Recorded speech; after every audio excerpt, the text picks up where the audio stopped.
오늘 같이 나눌 본문 말씀은 민수기 18장 25절에서 32절입니다. 여호와께서 모세에게 말씀하여 이르시되 너는 레위인에게 말하여 그에게 이르라. 내가 이스라엘 자손에게 받아 너희에게 기업으로 준 11조를 너희가 그들에게서 받을 때에 그 11조의 11조를 거제로 여호와께 드릴 것이라. 내가 너희의 거제물을 타작마당에서 드리는 곡물과 포도즙 틀에서 드리는 즙같이 여기리니 너희는 이스라엘 자손에게서 받는 모든 것의 11조 중에서 여호와께 거제로 드리고 여호와께 드린 그 거제물은 제사장 아론에게로 돌리되. 아멘. 너희가 받은 모든 헌물 중에서 너희는 그 아름다운 것 곧 거룩하게 한 부분을 가져다가 여호와께 거제로 드릴지니라. 이러므로 너는 그들에게 이르라. 너희가 그 중에서 아름다운 것을 가져다가 드리고 남은 것은 너희 레위인에게는 타작마당의 소출과 포도즙 틀의 소출같이 되리니 너희와 너희의 권속이 어디서든지 이것을 먹을 수 있음은 이는 회막에서 일한 너희의 보수임이니라. 너희가 그중 아름다운 것을 받들어 드린즉 이로 말미암아 죄를 담당하지 아니할 것이라. 너희는 이스라엘 자손의 성물을 더럽히지 말라. 그리하여야 죽지 아니하리라. 아멘. 오늘 같이 나눌 말씀 제목은 은혜의 선순환, 내 삶의 가장 좋은 것을 부르게 하십시오라는 제목입니다. 성도 여러분, 혹시 플렉스라는 영어 단어를 들어보셨습니까? 자기가 가진 능력이나 부를 뽐낼 때 쓰는 말입니다. 그런데 우리 신앙인들에게는 세상과 좀 다른 의미의 플렉스가 필요합니다. 바로 은혜의 플렉스입니다. 오늘 본문을 보면 하나님께서 레위인들에게 아주 흥미로운 명령을 하십니다. 레위인들은 백성들이 낸 11조로 먹고 사는 사람들이었습니다. 받는 사람들이었습니다. 도움을 받는 입장이었는데 그런데 하나님은 그들에게도 말씀하십니다. 너희도 받은 것 중에서 다시 11조를 떼어 제사장에게 줘라. 아니, 넉넉해서 주는 것도 아니고 받은 것 중에서 또 떼라는 말씀입니다. 너무하신 것 아닐까요? 하지만 여기에는 우리를 진짜 행복하게 만드는 하나님의 놀라운 은혜의 경제학이 담겨져 있습니다. 첫 번째, 나도 누군가에게 축복의 통로가 될 때 인생은 비로소 당당해집니다. 26절에서 28절입니다. 레위인은 이스라엘 지파들로부터 11조를 받는 사람들이었습니다. 하지만 하나님은 그들을 단순히 수혜자로 남겨두지 않으셨습니다. 그들도 제사장 아론에게 11조를 드리는 주체로 세워주셨습니다. 성도 여러분, 우리가 언제 자존감이 떨어집니까? 나는 맨날 받기만 한다.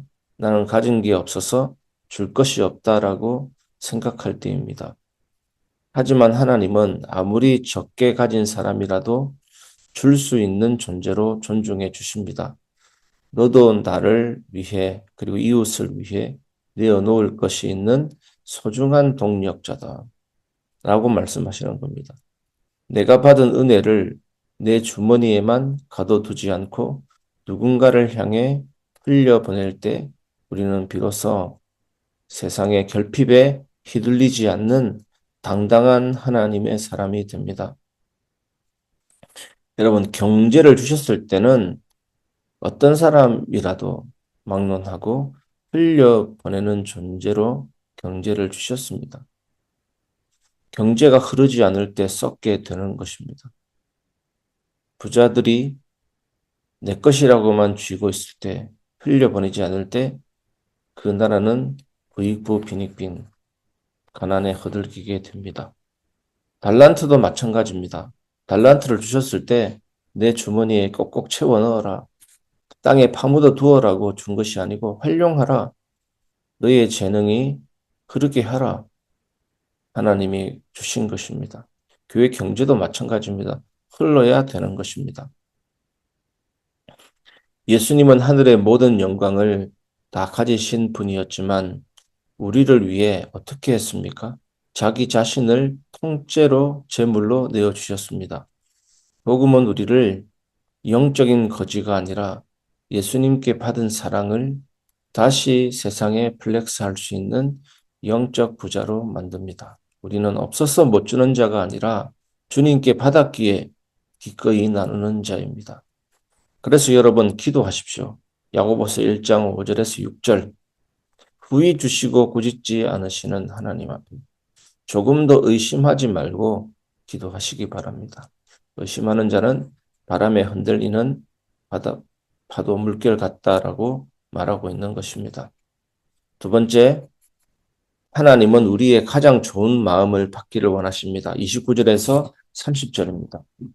하나님은 레위인들에게 11조를 드릴 때 그 아름다운 것, 즉 가장 좋은 부분을 골라서 드리라고 하십니다. 어차피 내가 땀 흘려 번 것도 아니고 공짜로 받은 것인데 대충 아무거나 떼어서 주면 되지. 이런 마음을 경계하신 것입니다.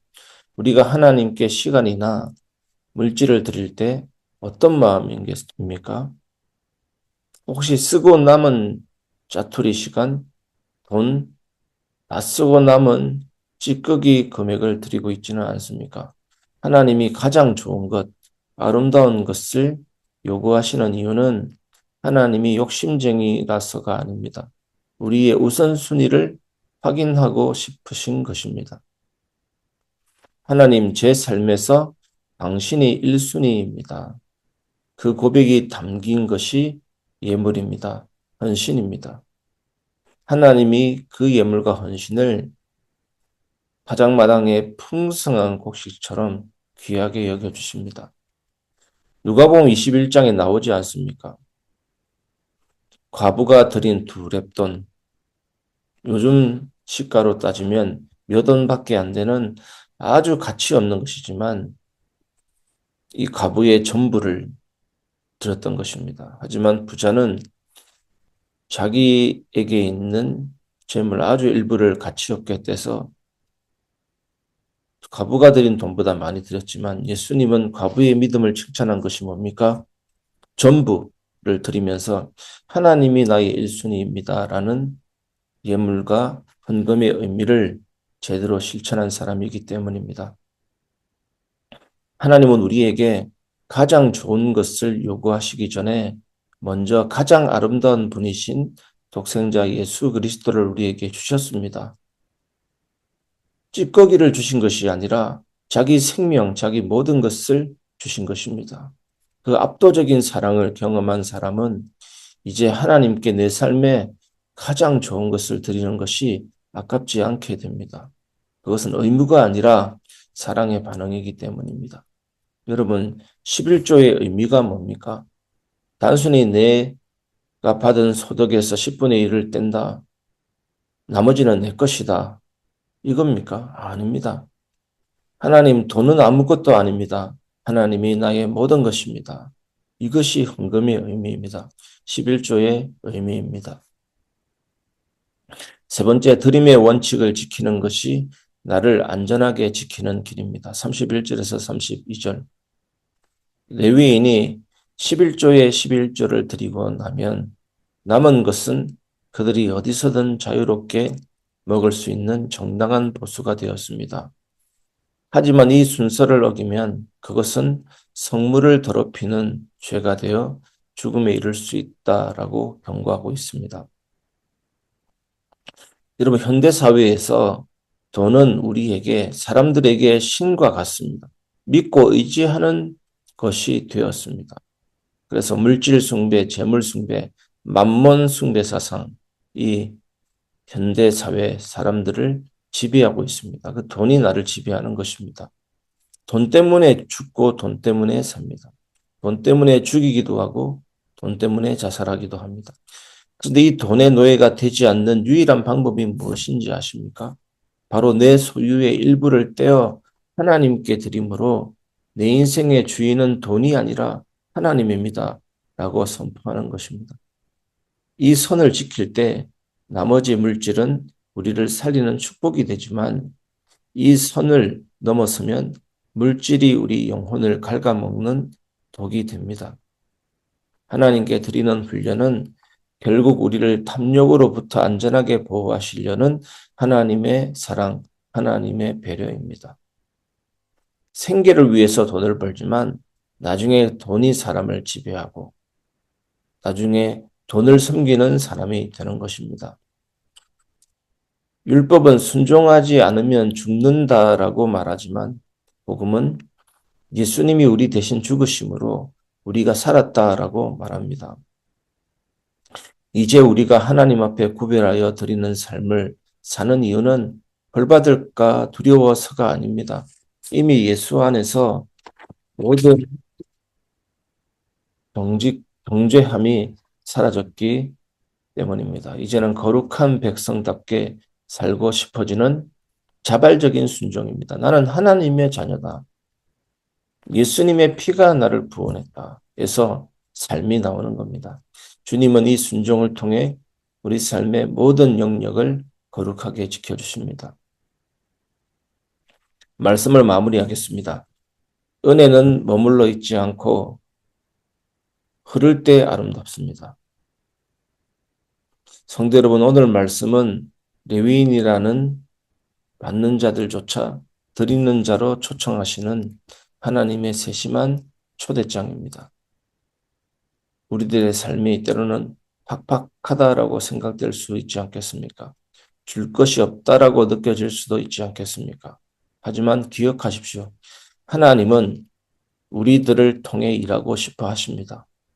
아주 작은 것이라도 주님께 가장 좋은 마음으로 드리시기를 주님의 이름으로 축복합니다. 내가 받은 은혜를 내 주머니에 꼭 쥐고 있을 때는 그것이 나를 불안하게 합니다. 그것을 떼어 하나님께 드리고 이웃에게 흘려보낼 때 우리 삶은 더욱더 풍성해집니다. 내 수고는 헛되지 않고 내 드림은 나를 살립니다. 이 확신을 가지고 세상 속에서 당당하게 하나님의 복을 그렇게 하는 멋진 레위인들이 되시기를 주 예수님의 이름으로 축복합니다.